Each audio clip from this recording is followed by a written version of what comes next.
นางเอ๋ยให้หมอแกนอายุยืนมันพันปีน้อยาได้หลายอีเลได้เสริมสร้างแขนได้มาเยี่ยมมายามบ้านเฮาบ้านกกให้น้อเมืองท่าแต่ง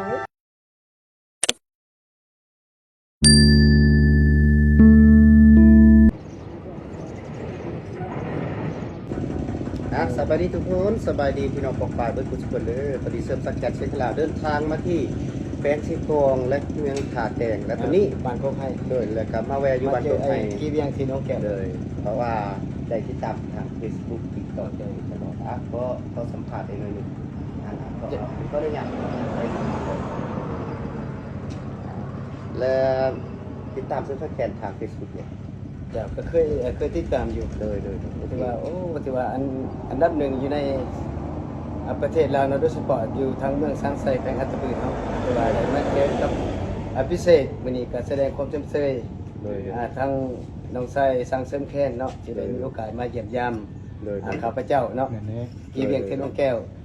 เป็นนักภาคใต้บ้าน4แขวงภาคใต้เนาะแล้วก็เป็นตั้งเป็นโฆษกภาคทรงเฮือ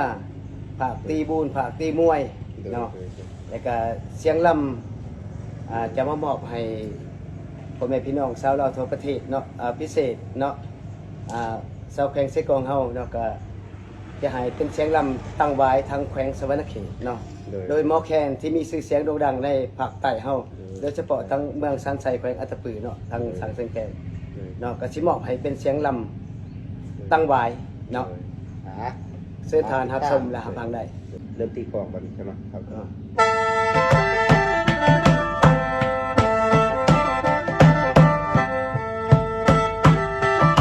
มื่อนี้ไอ้นี่มาน้ำเล่นเงินนาต่อมานั่งยิ้มไปลอยนะไปบ้านไปน้ำไม่บอกให้ยก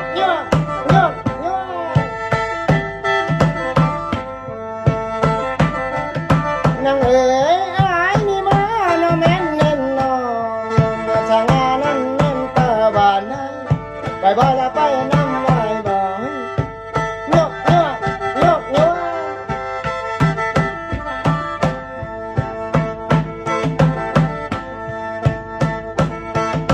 นางเอ๋ยไปว่าเสนของน้องเศร้าเดินน้อยาเป่าว่าได้มันสิโปรดน้อแม่นบ้านหลายยกเฮ้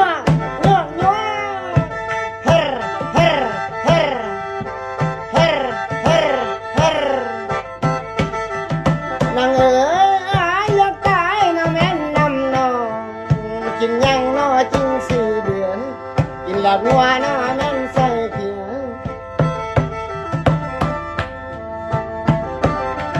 นางเอ๋ยไอ้นี่มาโนแม่นเงินนอนว่านางเอ๋ยยอดช่างนอละเม่นตาแหวนอยู่ทางแขวงน้อยเวียงจันทน์ได้อีลีได้คนงามหนา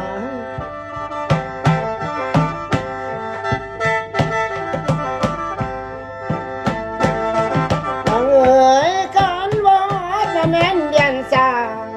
ไปเจอหน้าที่เมืองดาวเมืองดักจึงโนแม่นของเงา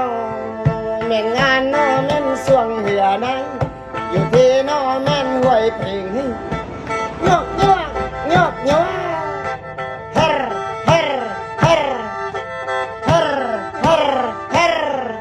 อะโกยได้คนงามดียกน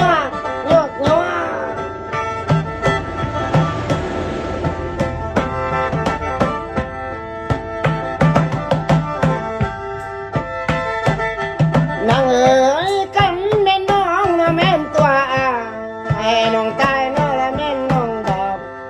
น้องอาบน้อแม่นน้ำหอนได้อีลีได้เศร้าสันใส่ยก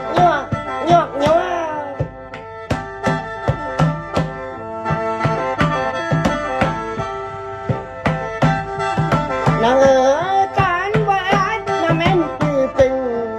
ใครคำน้อแม่นแลกไก่สารวันน้อแม่นขี้ให้ใครสร้างนั้นเลิกก็บอกได้อีลีได้คนงามหนายก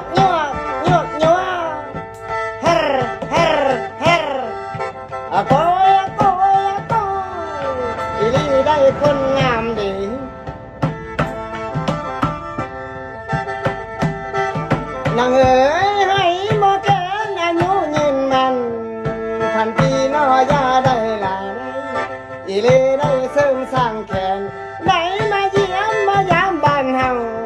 บัดกกให้น้อเมืองท่าแต่งอีเลได้คนงามดี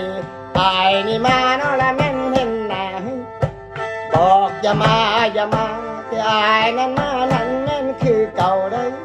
อีลีได้คนงามดี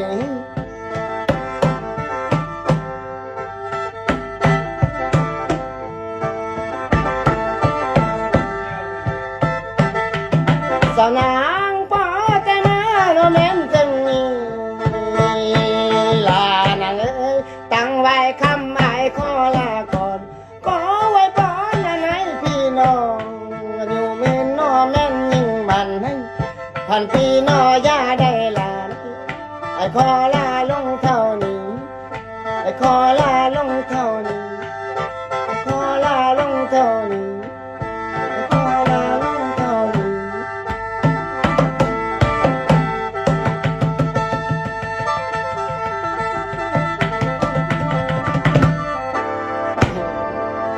ขอขอบใจเนาะโอ้ยหมอลำสมัครเล่นอยู่ในสีแขวงภาคใต้ผิดพลาดประการใดก็ขอโทษขออภัยนำพ่อแม่พี่น้องชาวลาวทุกประเทศพิเศษเนาะชาวแขวงที่เก่าและอัตตปือได้ตัวหมอแคน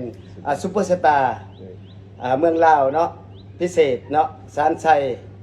และก็ท่าแต่งจงมีสุขภาพเข้มแข็งความเจ็บบ่ให้ได้ความไข้บ่ให้มีเงินบาทไหลมาเงินดอลลาร์ร้อยเท่าสำหรับน้องชายสร้างเสริมสังแคนเนาะประจำอยู่ที่เมืองสันชัยแขวงอัตตปือเฮาจงมีสุขภาพเข้มแข็งสาธุด้วยนะโอเคและสุดท้ายนี้พี่น้องเสริมสังแขนเสียงแขนหลาวเจ้าของผลิตแขนเองขอแนะนำแขนจากสร้างคันด้วยพี่น้องมีแขนหลายรุ่นหลายราคาให้ทานเลือกพี่น้องมีแขนขายพร้อมทรงทั่วประเทศลาวพี่น้องเด้อมีแขน7แขน8มีหลายรุ่นหลายราคาให้ทานเลือกเลยพี่น้องเอาไว้นี่ก็สนใจสมาร์ทติดต่อได้ทางเบอร์โทรศัพท์0093016 830พี่น้องเด้อขอบใจโอเค